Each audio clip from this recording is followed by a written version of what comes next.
లేదు. ప్రతి ఒక్కరు ఎవరైనా ఇండ్లు కడుతుంటే వాళ్ళ మీదకి పోవాలి, డబ్బులు వసూలు చేయాలి. ఏమి ఈయనది ఏంది? ఈయనది ఈయన ఏంది? ఈయన మున్సిపల్ ఆఫీసరా? ఈయన జోనల్ కమిషనరా? ఈయన కమిషనరా? లేకపోతే ఈయన ఏసీపీయా? ఈయన సెక్షన్ ఆఫీసరా? లేకపోతే ఈయన మున్షియా? ఈయన ఏంది? ఇది ఎమ్మెల్యే. ఎవరైనా కట్టుకుంటుంటే ప్రొటెక్ట్ చేయాలి.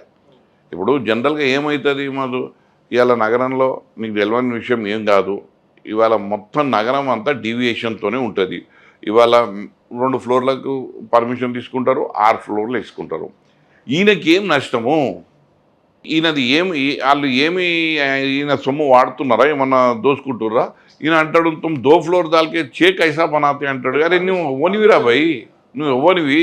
పర్మిషన్‌కి విరుద్ధంగా కట్టుకుంటే అది దానికి సంబంధిత అధికారులు ఉన్నారు. వాళ్ళు ప్రశ్నించాలి కదా!